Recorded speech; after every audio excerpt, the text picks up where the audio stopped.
Hey everyone, welcome back. Today we're doing things a little differently.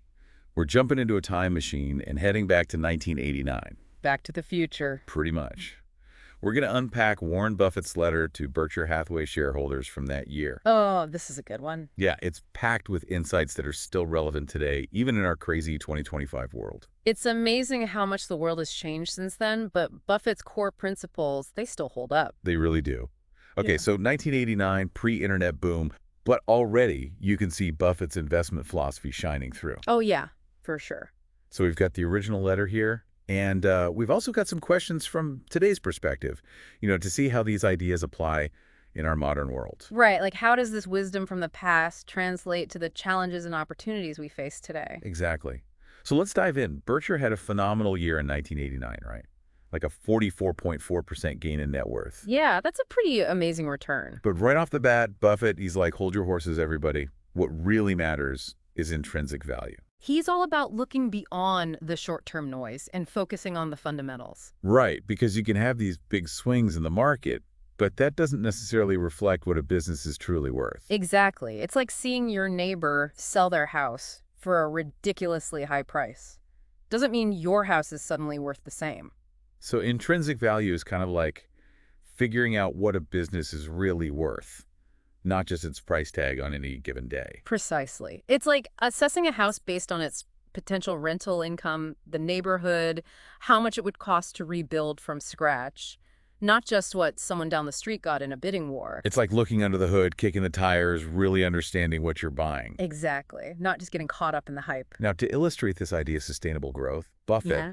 he uses this wild analogy from Carl Sagan, the astronomer. Oh, yeah, I remember this one. Yeah, it's about bacteria doubling every 15 minutes. Right. If you let that go unchecked, pretty soon they'd outweigh the sun. It's kind of mind-blowing to think about. It is. It shows that even with incredible growth, there are limits. So what does this mean for us in 2025? I mean, we're obsessed with growth hacking and unicorn startups, right? Are we missing the forest for the trees sometimes? That's the big question, isn't it? Buffett's reminding us to think long-term. Are we building businesses that are sustainable, that have solid fundamentals? Or are we just chasing quick wins that might not last? It's like that old saying, slow and steady wins the race. Okay, so then Buffett does something you don't see a lot of CEOs doing. He talks about taxes. Right, and he doesn't shy away from the details. He actually breaks down how deferred taxes can work in favor of long-term investors. It's all about compounding and letting your money grow without those taxes chipping away at it every year. Okay, so walk me through that. I'll admit, taxes aren't my favorite subject. Sure. Let's say you're lucky enough to double your money every year for 20 years. If you're constantly buying and selling, you're paying taxes on those gains along the way. Right, so you're losing a chunk of your profits each time. Exactly. But if you hold on to those investments for the long haul, you defer those taxes, and your money keeps growing undisturbed. So it's like letting your money snowball down a hill without anyone taking bites out of it as it rolls. That's a great way to put it. The difference in returns can be huge. Wow. Okay, that makes a lot of sense. Yeah. Now, one of my favorite parts of this letter is where Buffett talks about how he prefers to marry for love when it comes to business relationships. Ah, yes. He's talking about finding companies he believes in, not just chasing a quick buck. Yeah, he wants to partner with companies that have strong management, solid ethics, companies he can trust. He's in it for the long haul, not just a fling. So it's not just about the numbers. It's about finding companies you genuinely admire and trust. Exactly. Think about it. If you were going to go into business with someone, wouldn't you want to make sure you shared similar values? Absolutely. You want someone you can actually work with, someone who's in it for the right reasons. Right. It's about building something together, something that lasts. Okay, moving on.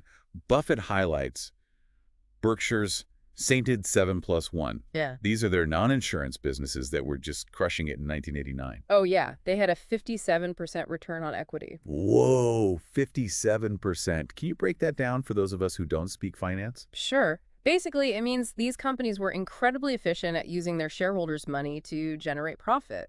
So they were making a lot of money with the resources they had. Exactly.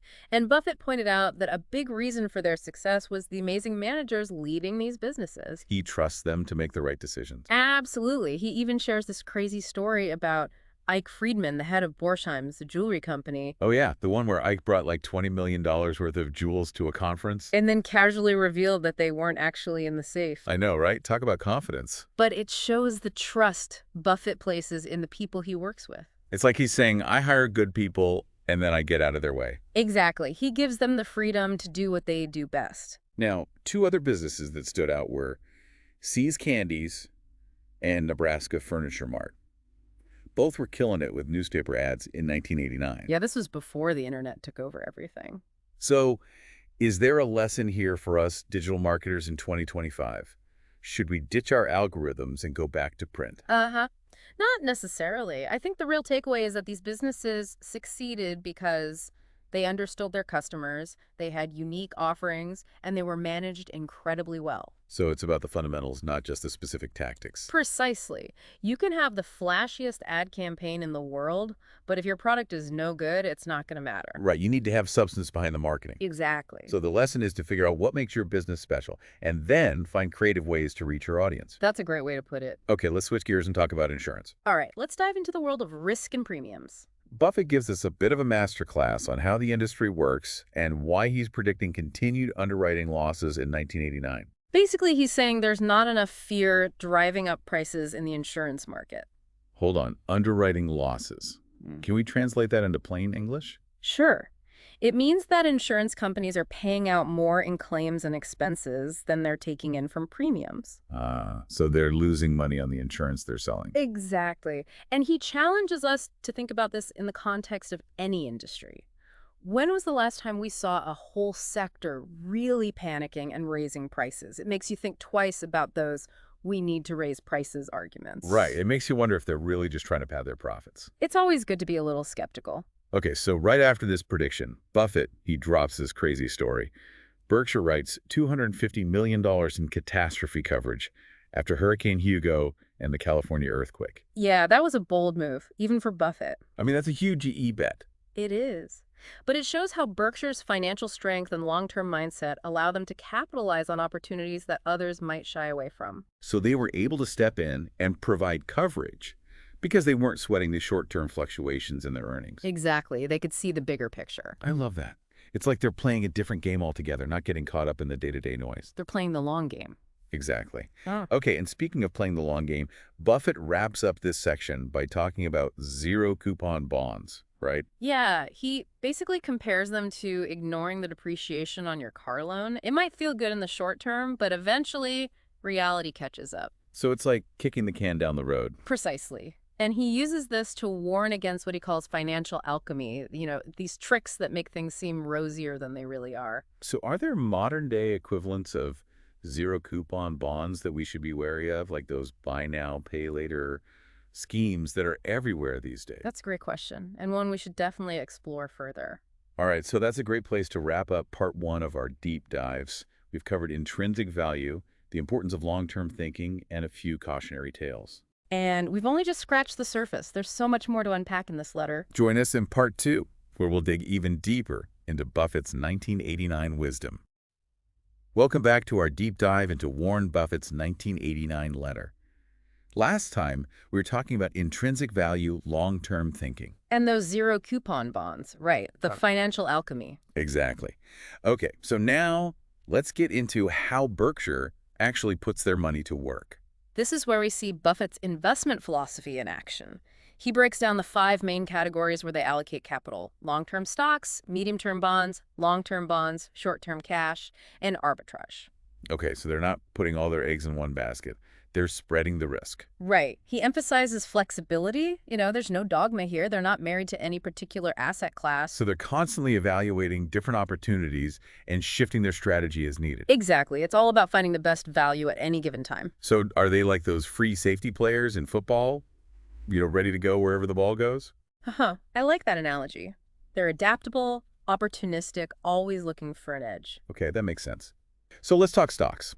What were some of Berkshire's biggest holdings back in '89? Well, their list of common stocks worth over $100 million was almost identical to the previous year. We're talking names like Capital Cities, ABC, Coca-Cola, Federal Home Loan, Mortgage Corp, Jai Co., the Washington Post Company. So big established companies, not necessarily the next hot startup. Right. He's looking for proven track records, strong brands, good management, companies that have stood the test of time. But there was one major addition to that list: Coca-Cola. Yeah, Buffett invested heavily in Coke that year. He even wrote about his lifelong love of the beverage. He's a pretty well-known Coke fanatic. Oh, yeah, he practically runs on the stuff. But the interesting thing is, he actually admitted he should have bought Coke stock way earlier. So even Buffett misses opportunities sometimes. Even the Oracle of Omaha isn't perfect. But the point is, he recognized the power of the Coca-Cola brand, their global reach, their incredible management. So when the opportunity finally came along, he didn't hesitate. Exactly. But he also cautioned that even the best companies are subject to market fluctuations. He said a general market decline could impact Berkshire's net worth in the short term, but he wasn't worried. He's playing the long game. Exactly. He knew their intrinsic value would win out in the end. So he's saying, don't panic when the market dips. This is classic Buffett, calm, rational, focused on the long term. Okay, now what about bonds? It seems like they actually reduced their bond holdings in 1989. They did, but it's not because they were bearish on bonds. They actually shifted a big chunk of that capital into 3 convertible preferred stocks: Gillette, US Air, and Champion International. Hold on, can we break that down a bit? Yeah. What are convertible preferred stocks? Sure. They're kind of a hybrid. They give you priority over common stockholders when it comes to dividends and liquidation, but you can also convert them into common stock under certain conditions. Oh, okay, I see. So it's like having your cake and eating it too. Kind of. But in this case, Buffett had negotiated some special restrictions on the sale and conversion of these stocks. So he was making a long-term commitment to these companies. Exactly. And it's interesting, he goes out of his way to praise the management teams at each of these companies, emphasizing trust and respect. So it's not just about the numbers, it's about the people running the show. Absolutely. He believes in betting on the jockey as much as the horse. That's a great analogy. Yeah. You mentioned earlier that Buffett talked about zero-coupon bonds. He seemed pretty wary of them, especially when used to finance risky deals. Yeah, he was. He compared it to ignoring the depreciation on your car loan.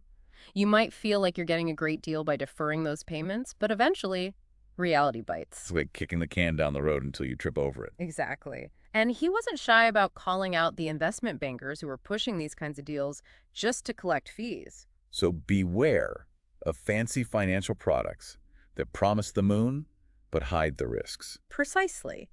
And this is a lesson that's still relevant today. There are always new ways to package financial risks, so we need to be vigilant and look beyond the marketing hype. Do your due diligence, right? Absolutely. Now, one thing that really struck me in this letter was Buffett's willingness to talk about his own mistakes. He dedicated a whole section to reflecting on his blunders over the past 25 years. Yeah, he was incredibly open about it, even those mistakes that cost him millions. So he's not afraid to admit he's human. Not at all. And he shares these stories so that we can learn from them. One thing he talked about was his early cigar butt approach to investing. Cigar butt. What does that even mean? He described it as buying deeply discounted businesses that were, like discarded cigar butts. Maybe there's one good puff left, but that's about it. So basically companies that are on their last legs. Essentially, yes. He was looking for a quick turnaround, a quick profit. But it sounds like that strategy didn't work out so well. It didn't. He eventually realized that this approach led to mediocre returns. He learned that it's far better to buy a wonderful company at a fair price than a fair company at a wonderful price. So quality over quantity. Exactly. Don't fill your portfolio with cigar butts.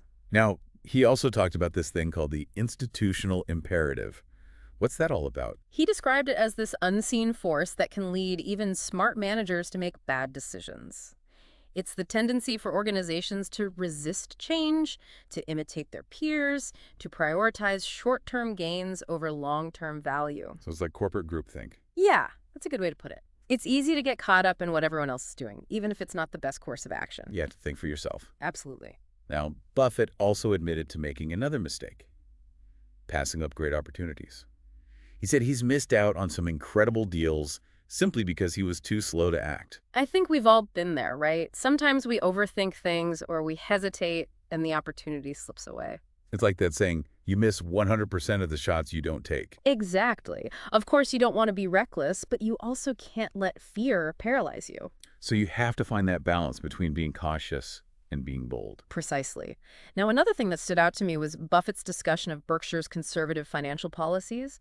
He acknowledged that they could have achieved higher returns if they had used more leverage, borrowed more money. But they chose to play it safe. Yeah, he said they never wanted to risk even a small chance of distress or disgrace. They value financial security and peace of mind. So they'd rather build a fortress than a house of cards. Exactly. It's a good reminder that there's more to life than just maximizing profits. Sometimes it's okay to prioritize stability and peace of mind. I like that.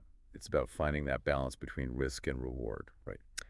Okay, so we've covered a lot of ground in this part, from Berkshire's investment strategy to Buffett's own reflections on his wins and losses. But there's still more to uncover in this fascinating letter. Join us for the final part of our deep dive, where we'll explore Buffett's acquisition criteria, some quirky anecdotes, and his parting thoughts for shareholders. All right, we're back for the final part of our deep dive into Warren Buffett's 1989 letter to Berkshire Hathaway shareholders. Part 3. We've talked about intrinsic value, long-term thinking, even some of Buffett's own investment missteps. Those cigar butts? Exactly. Yeah. Now, let's wrap up by looking at what he calls his shopping list, the criteria he uses when considering acquisitions for Berkshire. This is where we get into the nitty-gritty of how Buffett actually puts his investment philosophy into practice. So what's he looking for? What makes a company a good fit for Berkshire? Well, he lays out 6 specific criteria. First, he's looking for large purchases. So no small potatoes. Nope. Berkshire wants companies that can move the needle, make a real impact on their overall portfolio. Okay, so what else is on the checklist? Second, demonstrated consistent earning power. They're not interested in companies with volatile earnings or those relying on pie-in-the-sky projections. They want to see a track record of solid performance. Exactly. Third, good returns on equity with little to no debt.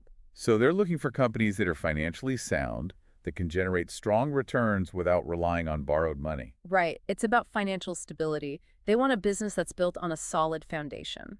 Makes sense. What's next? Fourth, they want companies that already have management in place. So Berkshire isn't looking to come in and shake things up. Nope. They want businesses that can essentially run themselves with strong leadership teams already in place. So they trust the people who are already running the show. Exactly. Now, the 5th criterion might surprise you. They prefer simple businesses. Really? I would have thought someone like Buffett would be all about complex financial instruments and cutting-edge industries. You might think so, but he's a big believer in sticking to what you understand.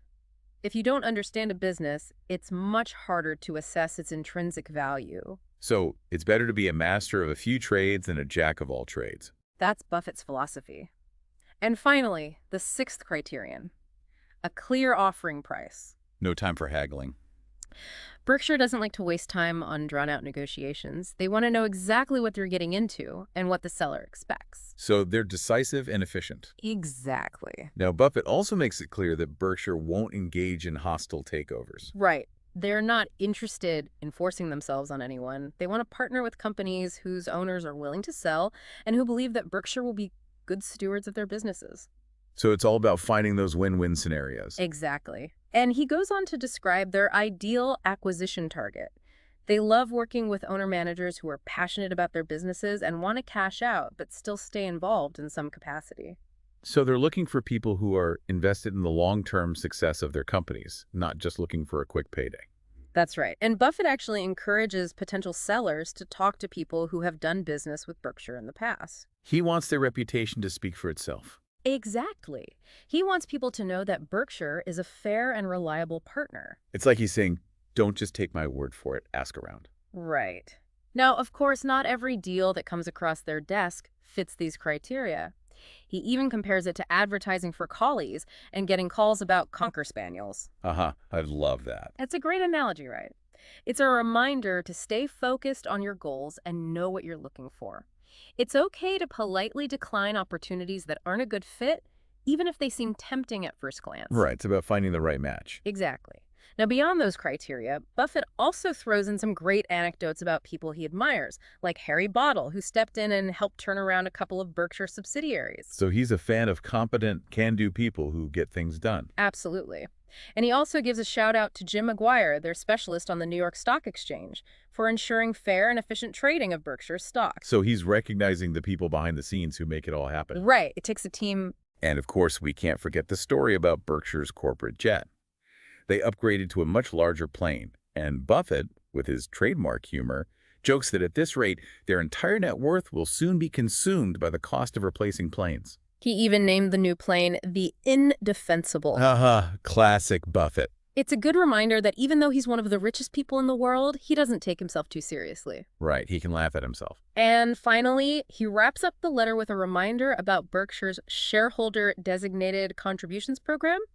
He encourages shareholders to register their shares directly so they can participate in this unique philanthropic initiative.